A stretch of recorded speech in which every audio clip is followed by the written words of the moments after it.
Welcome to जजा academy Lahore. आज के लेक्चर में हम डिस्कस करेंगे आईसीएस पार्ट 1 के चैप्टर नंबर 9 स्प्रेडशीट सॉफ्टवेयर के इंपॉर्टेंट शॉर्ट क्वेश्चंस को। स्टार्ट करते हैं क्वेश्चन नंबर 1 से। व्हाट इज स्प्रेडशीट और what is a spreadsheet programme? A computer application that is used to analyze and store data in tabular form. Tabular forms का मतलब है कि डेटा को टेबल की फॉर्म में स्टोर करना। ऐसा सॉफ्टवेयर जिसे यूज करते हुए हम अपने डेटा को टेबल की फॉर्म में यानी रोज एंड कॉलम्स की फॉर्म में स्टोर करते हैं ताकि उसके ऊपर कोई कैलकुलेशंस परफॉर्म की जा सकें। ऐसे सॉफ्टवेयर को कहते हैं स्प्रेडशीट सॉफ्टवेयर और spreadsheet programme. It provides worksheets to enter data. User can use different formulas and built-in functions and can also display data in the form of charts and figures. List 2 benefits of spreadsheet software. It increases the ease and speed of calculations. Calculations की speed को बहुत बढ़ा देता है क्योंकि ये different functions provide करता है जिन्हें अप्लाई करने से हम अपनी कैलकुलेशंस को बहुत ही आसान बना सकते हैं। It provides the facility to use different formulas and built-in functions. Data can be displayed in the form of charts and figures. These are the benefits of spreadsheet software. What are main uses of MS Excel?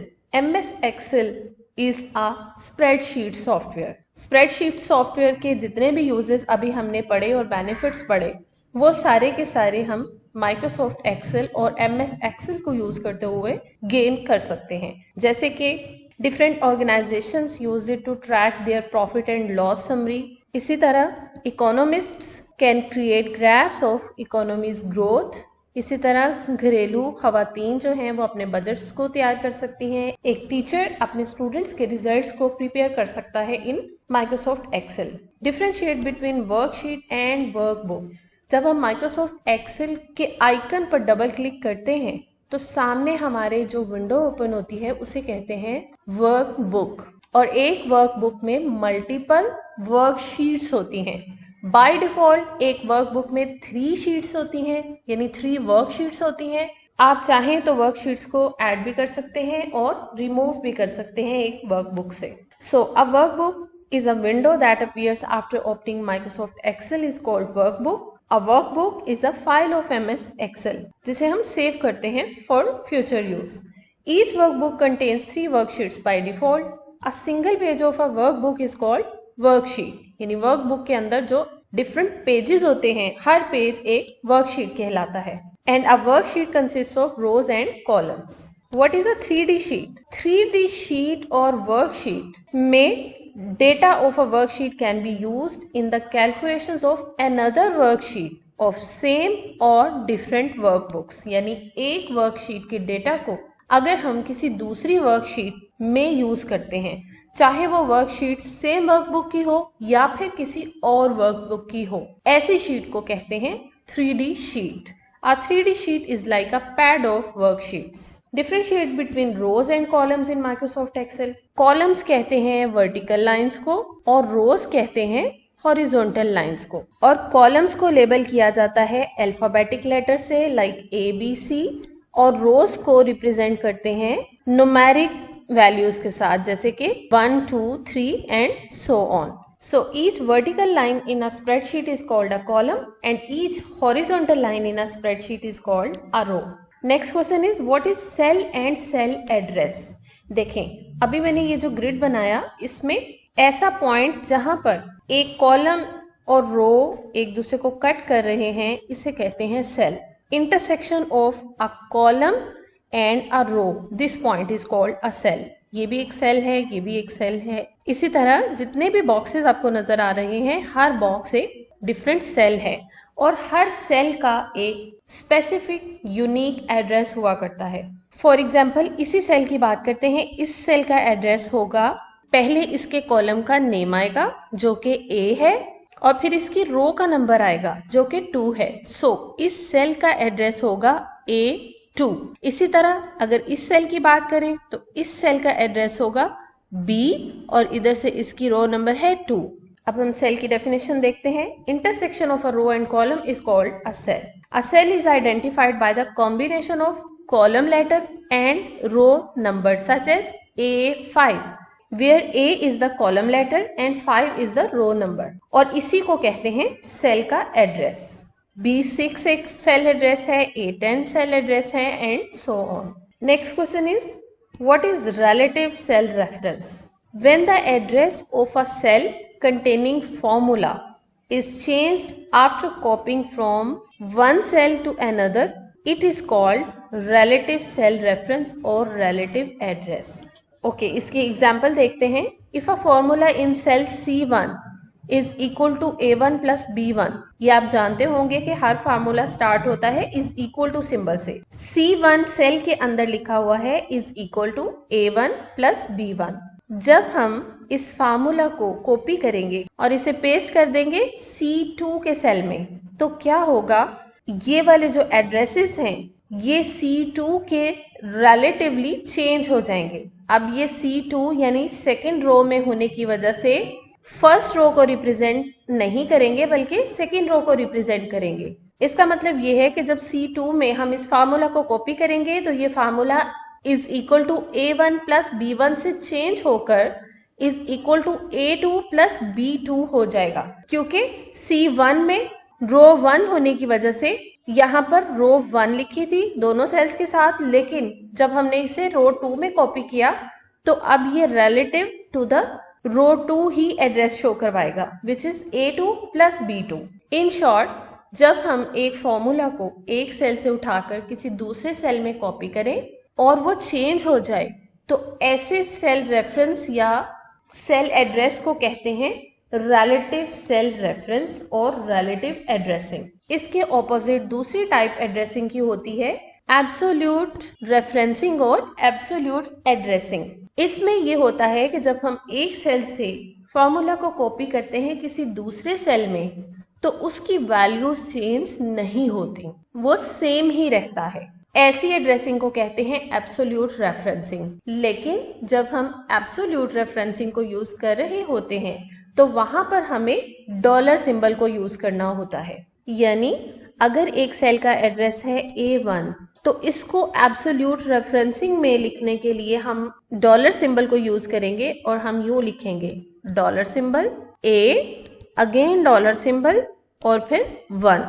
Dollar symbol absolute referencing को show करवाते हैं। सो अगर मैं इसे formula की shape में लिखूं तो यू लिखूंगी plus dollar symbol B dollar symbol 1। अब जब हम इस फार्मूला को एक सेल से दूसरे सेल में पेस्ट करेंगे तो इसकी वैल्यूज चेंज नहीं होंगी, इसे कहते हैं absolute referencing. Next question, what is the procedure to enter data in a cell? इसके लिए आप सिंपली कर्सर को मूव कर सकते हैं उस सेल में जहां पर आपने डेटा एंटर करना है। आप डेटा को टाइप कर दें, डायरेक्टली टाइप करने लग जाएं तो जो भी सेल एक्टिव होगा उसमें डेटा राइट होना स्टार्ट हो जाएगा। इसी तरह आप एंटर की प्रेस करके डेटा को एंटर कर सकते हैं। आप टैब की को यूज करते हुए भी सेल्स में मूव कर सकते हैं। What is cell range? Multiple consecutive cells को सिलेक्ट करना is called cell range. If the formula uses continuous cells, all cells can be referred to as range, cell range। इसका फॉर्मेट इस तरह से होता है, address of the first cell, फिर हम कॉलन लिखते हैं और फिर हम address of the last cell लिखते हैं। इसकी मैं आपको एग्जांपल देती हूँ। सपोज करें कि हमने एक फार्मूला में कंसेक्टिव सेल्स यानी कंटिन्यूअस सेल्स को यूज किया है, like C4, D4, E4 and then F4। इन तमाम सेल्स को सेल रेंज की फॉर्म में लिखने के लिए सबसे पहले हम लिखेंगे पहले सेल का address of the first cell, उसके बाद हम कॉलन प्लेस करेंगे और फिर हम लिखेंगे लास्ट सेल का एड्रेस, जैसे कि आप इस एग्जांपल में देख सकते हैं C4 कॉलन F4। तो इस तरह लिखे हुए एड्रेस को कहते हैं cell range. What do you understand by the term named ranges? Named ranges are the names that are defined to represent a cell or cell range on a worksheet। Worksheet में हम sales के addresses को भी use कर सकते हैं और यूं भी कर सकते हैं कि हम एड्रेसेस के बजाय सेल्स के लेबल्स को यूज करें। फॉर एग्जाम्पल, अगर एक फार्मूला है is equal to A4 divided by A10 multiplied by 100, A4 में अगर हमने ऑब्टेन्ड मार्क्स लिखे हैं यानी A4 का लेबल है ऑब्टेन्ड मार्क्स, तो हम A4 की जगह पर ऑब्टेन्ड मार्क्स लिखेंगे, देन डिवाइडेड बाय A10 की जगह जिसमें टोटल मार्क्स स्टोर हो रहे हैं उसे हम यूँ लिख सकते हैं टोटल मार्क्स, और फिर मल्टीप्लाइड बाय 100। सो आप सेल्स के एड्रेसेस को भी यूज कर सकते हैं फार्मूलाज में, और सेल के लेबल्स को या सेल के नेम्स को भी यूज कर सकते हैं फॉर्मूलाज लिखते हुए। और जब आप नेम्स को या लेबल्स को यूज करते हैं तो इसे कहते हैं नेम्ड रेंजेस। नेक्स्ट क्वेश्चन देखें, व्हाट इज नेम बॉक्स? इस बार को कहते हैं फार्मूला बार, और फार्मूला बार के लेफ्ट साइड पे ये जो I7 लिखा हुआ है इसे कहते हैं नेम बॉक्स। इसमें सेल का एड्रेस आ रहा होता है, या अगर सेल को कोई नेम दिया हुआ है तो वो नेम यहाँ पर डिस्प्ले होता है। List different types of data in Excel. Excel sheets में हम लेबल्स लिख सकते हैं, हम वैल्यूज एंटर कर सकते हैं, और हम फॉर्मूलाज एंटर कर सकते हैं। लेबल सिंपली नेम्स को कहते हैं, यानी वर्ड्स में किसी सेल के अंदर डेटा प्रोवाइड करना। वैल्यूज कहते हैं न्यूमेरिक वैल्यूज को, जैसे 2 मल्टीप्लाइड बाय 3 या 3, 1, 4, ये सारी की सारी वैल्यूज हैं। और फार्मूलाज हमेशा इज इक्वल टू सिंबल के साथ स्टार्ट होता है। What is the use of values and labels in worksheet? ये हम ऑलरेडी डिस्कस कर चुके हैं, आप इनकी डिटेल पढ़ लीजिएगा। Next question, differentiate between formula and function. Function is a predefined formula. Microsoft Excel में जो पहले से फार्मूलाज बने हुए हैं, मौजूद हैं, बिल्ट इन फंक्शंस जिन्हें आप कह लें या बिल्ट इन फार्मूलाज कह लें, उन्हें कहते हैं फंक्शंस। और जो फार्मूलाज यूजर्स बनाते हैं उन्हें कहते हैं फॉर्मूला। फंक्शन में require parameters and formula does not require any parameter.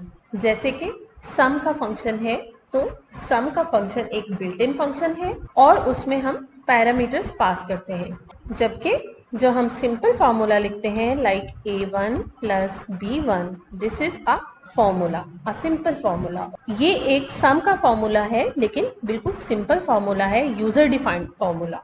अगर मैं सम के फंक्शन की बात करूं तो उसे हम यूँ लिखते हैं इज इक्वल टू सम, और फिर हम पैरामीटर्स पास करते हैं उन सेल्स के एड्रेसेस जिन्हें हमने ऐड करना हो। A1 पहले सेल का एड्रेस और फिर कॉमा B1, इसी तरह जितने भी सेल्स होंगे उनको हम कॉमा के साथ सेपरेट करके लिखेंगे। और अगर हमने सेल रेंजेस को यूज करना हो तो हम यूँ भी लिख सकते हैं A1 से लेकर E1 तक, इसको हम यूँ भी रिप्रेजेंट कर सकते हैं। Function is identified by a particular name, जैसे कि sum, and formula has no particular name, जैसे कि यहाँ पर हम कोई नेम यूज नहीं करते। This is the difference between function and formula. What is the most powerful feature of worksheet and why? Working with formula is the most powerful feature of worksheet. It makes calculations easier and faster. Write down a formula to add 5 cells in a row in MS Excel. एक ही रो में 5 sales को यानी A1 से लेकर E1 तक के sales को हमने ऐड करना है, तो इसका फॉर्मूला होगा इज इक्वल टू, उसके बाद A1 plus B1 plus C1 plus D1 plus E1, इस तरह से हम इसका फॉर्मूला लिखेंगे। और अगर हमने इसकी जगह पर सम का फंक्शन यूज करना होता तो हम सिंपली सम का फंक्शन लिखकर उसके अंदर लिखते A1 colon E1। Right formula for calculating average of 3 numbers. 3 numbers को एवरेज करने का फॉर्मूला होता है कि आप तीनों नंबर्स को ऐड करें और उसको 3 पर ही डिवाइड कर दें। सो अगर हमारा डेटा A1 सेल में, B1 सेल में और C1 सेल में, इन 3 सेल्स में पड़ा है, तो हम इन तीनों सेल्स का यहाँ पर एड्रेस देंगे, उसको हम पैरेंथेसिस में क्लोज करेंगे ताकि पहले वैल्यूज की एडिशन हो और फिर उसे हम डिवाइड कर देंगे 3 पर। अगर हम 5 सेल्स के डेटा को ऐड करना चाहते हैं, उनकी एवरेज निकालना चाहते हैं, तो फिर हम उन 5 का एड्रेस यहाँ पर लिखकर डिवाइड भी 5 पे करेंगे। Write the formula for calculating the average of cell B2 and B3। तो इसे हम यूँ लिखेंगे B2 प्लस B3 पैरेंथेसिस में एंड डिवाइडेड बाय 2। जितने सेल्स होंगे या जितनी वैल्यूज होंगी उसी नंबर पर हम उसे डिवाइड करेंगे। This is the formula of calculating average. Write a formula to calculate the average of cells A2 to E2, यानी सेल A2 से लेकर E2 तक जितने भी सेल्स हैं उन सब की वैल्यूज की एवरेज निकालनी है। सो हम यहाँ से स्टार्ट करेंगे A2 plus B2 plus C2 D2 E2। ये टोटल वैल्यूज बनी 1 2 3 4 5, सो इसे हम 5 पे डिवाइड करें और जैसे ही इसको लिखने के बाद हम एंटर की प्रेस करेंगे तो यहाँ पर रिजल्ट शो हो जाएगा, यानी एवरेज वैल्यू डिस्प्ले हो जाएगी। Write a formula to calculate the percentage having total and obtained marks in cell A2 and B6 respectively। इसका मतलब ये है कि टोटल मार्क्स जो हैं वो A2 में ही पड़े हुए हैं और obtained मार्क्स हैं B6 सेल में। ओके, और अब हमने इसकी परसेंटेज कैलकुलेट करनी है। सबसे पहले हम परसेंटेज का फॉर्मूला देखते हैं। परसेंटेज इज इक्वल टू होती है obtained मार्क्स को टोटल मार्क्स पर डिवाइड कर दें, जो आंसर आए उसे मल्टीप्लाई करें 100 पे। तो ऑब्टेन मार्क्स के सेल एड्रेस को हम यहाँ पर लिखेंगे B6 और डिवाइडेड बाय टोटल मार्क्स का सेल एड्रेस A2 और फिर multiplied by 100। This is the formula for calculating percentage of numbers. List any 4 functions of MS excel. Sum का फंक्शन है, एवरेज का है, मैक्स है, मिन है। मैक्स के फंक्शन में इन पैरेंथेसिस में गिवन नंबर्स में से जो सबसे बड़ा नंबर होता है, जो मैक्सिमम नंबर होता है, ये फंक्शन उसे रिटर्न करता है और मिन का फंक्शन मिनिमम नंबर रिटर्न करता है। Write function that totals cell B3 through B6, यानी B3 से लेकर B10 तक के नंबर्स को इन सेल्स पर जो वैल्यूज पड़ी हैं उन वैल्यूज को ऐड करने का फंक्शन लिखें। तो it's very simple, function is equal to sum और यहाँ पर आप रेंजेस शो कर दें। एंटर की प्रेस करेंगे तो यहाँ पर इन सारे सेल्स की वैल्यूज का सम डिस्प्ले हो जाएगा। Next question, write function that does total of cells from A1 to A5, यानी A1 से लेकर A5 तक जितनी भी वैल्यूज हैं उनका टोटल यानी उनका एडिशन या सम शो करवाए। तो उसके लिए भी यही फार्मूला अप्लाई होगा। A1 से लेकर A5 को हम यूं रेंज की फॉर्म में यहाँ पर लिख देंगे। What is chart? Name 2 types of charts used in Microsoft Excel. Charts are used to represent data in a visual format. आपने देखा होगा आजकल कोविड के चार्ट्स आपके सामने आते हैं कि कितनी एज के लोगों को कोविड ज़्यादा हो रहा है, कितनी एज के लोगों को कम हो रहा है। जो आप बार्स की फॉर्म में डेटा देख रहे होते हैं उन्हें कहते हैं चार्ट्स। चार्ट्स की डिफरेंट टाइप्स हैं, जैसे कि कॉलम चार्ट होता है, पाई चार्ट होता है, लाइन चार्ट और बार चार्ट। अभी जिसकी मैं आपको एग्जांपल दे रही थी दैट इज बार चार्ट। इसमें हम कंपैरिजंस को देख सकते हैं, पैटर्न्स को, या कोई भी ट्रेंड डेटा का हम डिस्प्ले करवा सकते हैं। और चार्ट्स की फॉर्म में डेटा को डिस्प्ले करने से पहले आपको डेटा को वर्कशीट पर एंटर करना पड़ता है। उसके बाद आप चार्ट को अप्लाई करते हैं और वो बार्स की फॉर्म में आपको विजुअल फॉर्मेट में डेटा डिस्प्ले कर देता है, जिससे आप डिफरेंट कंपैरिजंस कर सकते हैं। ये थे तमाम important short questions from chapter number 9। अब हम बात करते हैं चैप्टर नंबर 10 के शॉर्ट क्वेश्चंस की। तो पेपर पेयरिंग स्कीम 2021 के अकॉर्डिंगली चैप्टर 10 में से कोई भी शॉर्ट क्वेश्चन नहीं आएगा। Good luck for your exams. अगर आपको किसी किस्म का कोई प्रॉब्लम हो, कोई क्वेश्चन हो, तो आप कमेंट सेक्शन में लिखकर मुझसे पूछ सकते हैं। Thank you for watching. For more computer science lectures and other informative videos, subscribe to my channel.